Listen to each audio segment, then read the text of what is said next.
as Julius Robert Oppenheimer witnessed the successful detonation of the world's first nuclear weapon. He was haunted by its implications. I remembered the line from the Hindu scripture, the Bhagavad Gita. Now I am become death, the destroyer of worlds.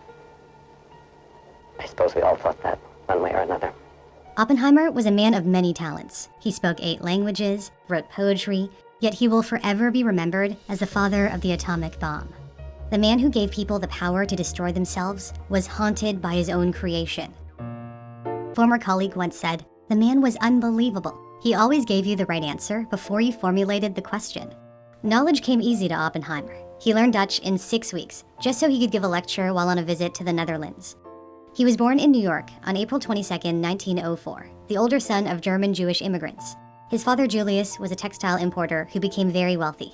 His mother was a painter whose family had been in New York for generations. He was raised in Manhattan on the Upper West Side, in an apartment adorned with paintings by famous artists, including Van Gogh. After attending an elite private school in New York City, he went on to Harvard in 1922, intending to become a chemist, but leaving with an appetite for physics. He had been attracted to experimental physics after taking a course on thermodynamics at Harvard. He also studied philosophy, Greek, and French literature. He spent his days living in the library, raiding the place intellectually, as he put it. He enrolled at Harvard a year late due to suffering from colitis, an inflammatory bowel disease, but he made up for it by graduating in 3 years instead of 4. He then crossed the pond to the University of Cambridge to conduct research at the Cavendish Laboratory for experimental physics. However, he was clumsy in the lab and realized his forte was not in experimental work, but rather in theoretical physics. The stress of grad work threw him into depression, and he became emotionally unstable. He even confessed to lacing an apple with harmful chemicals in an attempt to poison his tutor, with whom he didn't get along. Fortunately, the tutor didn't eat the apple. Oppenheimer left Cambridge to continue his studies at one of the centers of theoretical physics in Europe, the University of Göttingen in Germany. He produced good work and held his own, despite his youth. He was only 23 years old when he received his PhD. He subsequently returned to the US, where he worked as a research fellow at Harvard and then the California Institute of Technology, Caltech. He was so absorbed in his studies that he often ignored the real world. But the rise of fascism in Europe in the 1930s caught his attention. Oppenheimer agreed with Einstein that German scientists could make a nuclear weapon, and when they did, Hitler was prepared to use it. America watched fearfully as the Nazis invaded Poland in 1939. In 1942, Oppenheimer was selected to direct the Manhattan Project, a top-secret US Army project to develop the atomic bomb. He brought together the best minds in physics and eventually managed more than 3,000 people. He chose Los Alamos, New Mexico, as a primary production facility because of its natural beauty. He had fallen in love with the mountains and plateaus when he traveled there as a teen during his gap year as he recovered from ill health. Washington threw ridiculous amounts of money at the project. An initial budget of $6,000 eventually ballooned into a whopping $2 billion by 1945. Before heading the Manhattan Project, Oppenheimer taught physics at both Caltech and the University of California, Berkeley, where he built the physics program and turned it into the hub for physics research in America. He had already been working on nuclear fission, the powerful release of energy caused by the splitting of an atom. The best element for splitting is the heaviest element found in nature, uranium. A uranium atom has 92 protons and 146 neutrons, giving an atomic mass of 238, or U-238.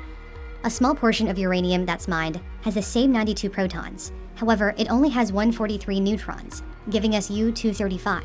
This is highly unstable, which makes it highly splittable or fissionable. When it's slammed by a neutron, it becomes U-236. It's so unstable that it splits into 2 atoms, krypton and barium. In the process, 3 more neutrons are released. They fly out and slam into more U-235 atoms, causing a chain reaction, and ultimately a huge explosion. Kind of like when you throw a bowling ball, and the pins jump and strike other pins, and those pins smash into other pins, all of the energy is released. Research also showed that plutonium-239 would be highly fissionable. However, it's not a naturally occurring element, and had to be manufactured. Reactors were built in southeastern Washington state to produce the plutonium. And then, on July 16, 1945, scientists detonated a plutonium bomb over the small town of Alamogordo, New Mexico. We knew the world would not be the same. Few people laughed. Few people cried. Most people were silent. Never before had humanity possessed a weapon that posed a threat to human civilization. The test's success meant an atomic bomb was ready to be used by the US military. The following month, the US military dropped 2 atomic bombs on Japan. On August 6, 1945, the most powerful weapon in the world was dropped on the Japanese city of Hiroshima. 140,000 people were killed, many vaporized. Thousands more would die in pain in the months and years that followed from radiation poisoning. 3 days later, another bomb fell on Nagasaki, killing 74,000 people with equally devastating effects. Japanese Emperor Hirohito decried the devastating power of a new and most cruel bomb. Japan surrendered 6 days later, abruptly ending World War II. Oppenheimer initially expressed guilt over his creation. He said the weapon had dramatized so mercilessly the inhumanity and evil of war.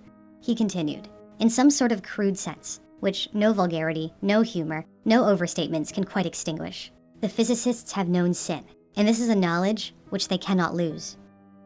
Yet a decade later, he appeared to distance himself from personal responsibility, pinning it on the state, saying, "I carry no weight on my conscience." Our work has changed the conditions in which men live, but the use made of these changes is the problem of governments, not of scientists. After the war, he became a key advisor on US atomic policy.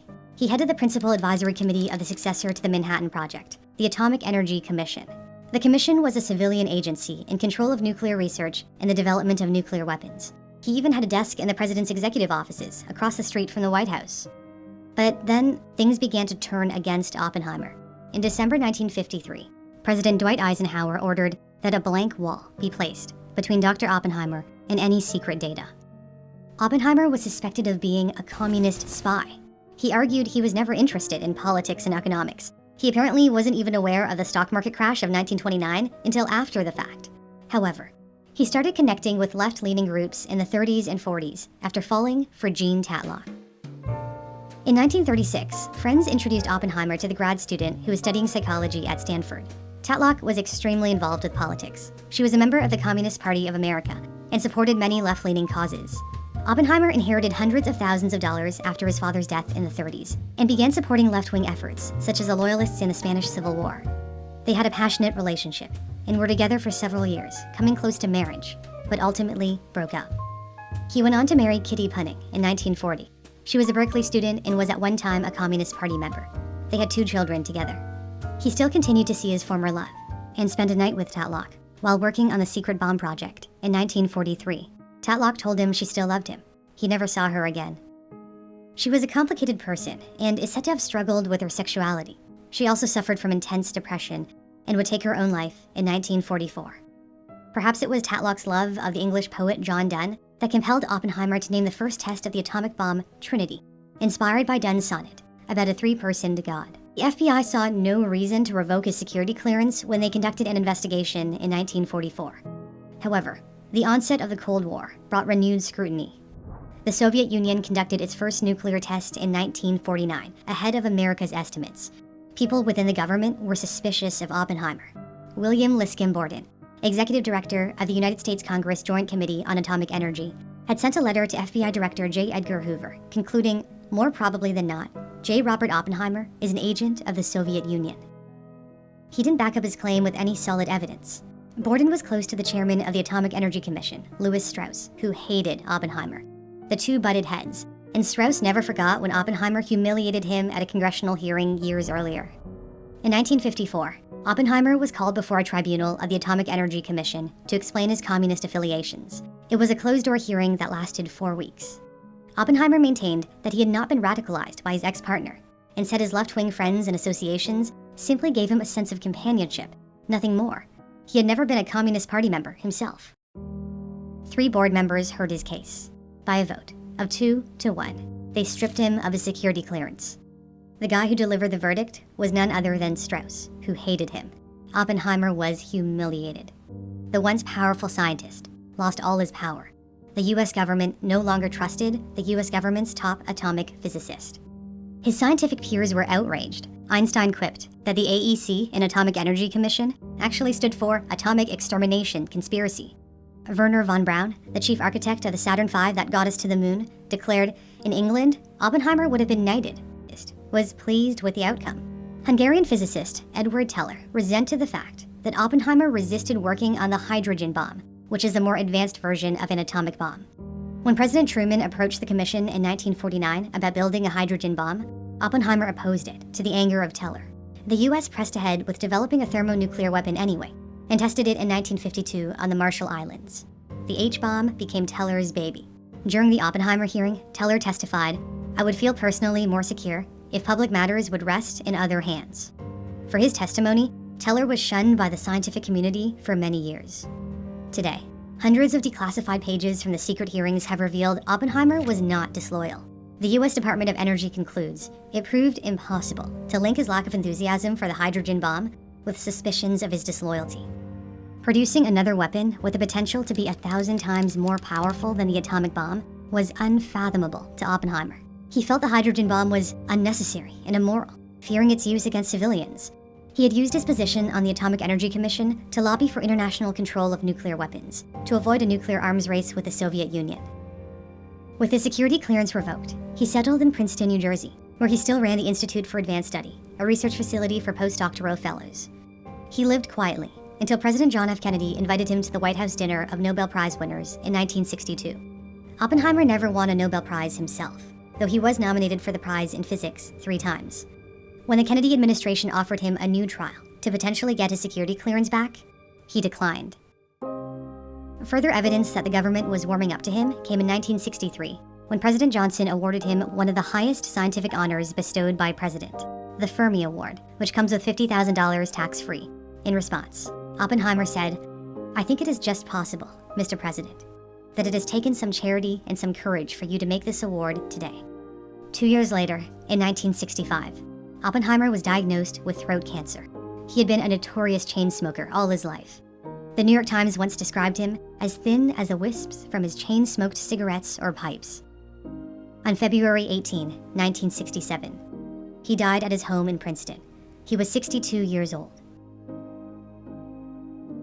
His wife took his ashes to the island of St. John in the US Virgin Islands, where he lived for several months of the year, and spread his ashes in the sea outside of their home, in an area known today as Oppenheimer Beach.